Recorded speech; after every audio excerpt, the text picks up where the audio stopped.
غادي نشارك معكم البنات اليوم واحد الطويجين كيجي رائع بالكفته ديال الدجاج بمذاق الحوت. المهم ملي تاكلوا غتصحابوا راسكم كتاكلوا غير فشي كفته ديال الحوت، ساهل وبسيط مع خبيز كومبلي. الخبز ما شاركتوش معكم حتى نشاركوا معكم فيديو واحد اخر كيجي ها نتوما كيف ما شفتوا رطيطه وعلى مزيناتو.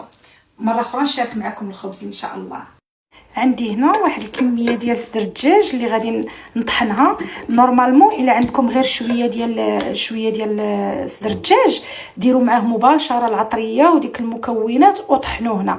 انا حيت عندي كميه كثيره ما غاديش نبقى ندير العطريه هنا وهنا وهنا، غادي نطحن كلشي عاد باش ندوز ندير ليه القوام ديالو. هنا غادي نزيد واحد 3 د الفصوص ديال الثومه. هنا عندي واحد اللب ديال نص حامضه مصيره غادي نزيدو حتى هو. غادي ندير الملحه، البزار، الخرقوم، التحميره. زدت هنا معلقه ديال السكينجبير. وما تنقول لكمش البنات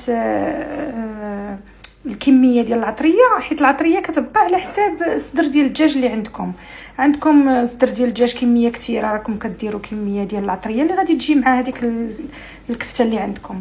غادي ندير واحد راس المعلقه ديال الكمون، غادي ندير السودانيه. عندي هنا العطريه ديال الحوت. انا هاد الشرموله ديال الحوت كناخذها من التعاونيه الجنيديه البنات، راه ديجا شاركتها معكم، هي اللي كناخذ من عندها راس الحانوت، كناخذ عندها هاد العطريه ديال الحوت، كناخذ من عندها كاع العطريه ديالي. وهذه العطريه ديال بسطيلات الحوت كيف ما تشوفوا. قشور الحوت، قشور الكروفيت تيكونوا مطحونين وتيكونوا منسمين. انا راه كنصوبهم البنات شي نهار نشاركهم معكم. غادا نزيد هنا عصير ديال نص حامضه. غادا نزيد 2 المعالق ديال القزبر ومعدنوس. عندي هنا واحد البطاطا حكيتها وعصرتها مزيان من الماء ديالها، غادي نزيدها على الخليط ديالي. غندوز نخلط هذا الشيء مزيان ونخليه البنات يرتاح لمده ساعه حتى يشرب لينا هذيك الاقامه اللي درنا.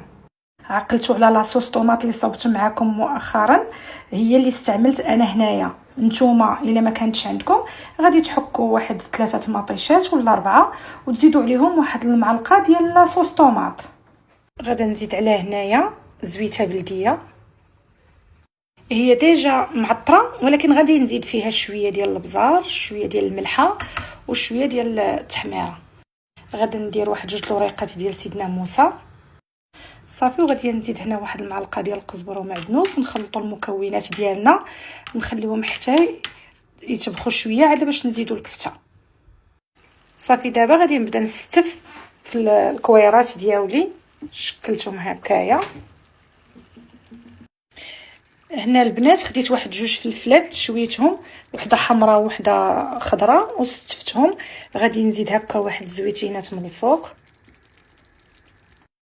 غادي ندير الحامضه هنا،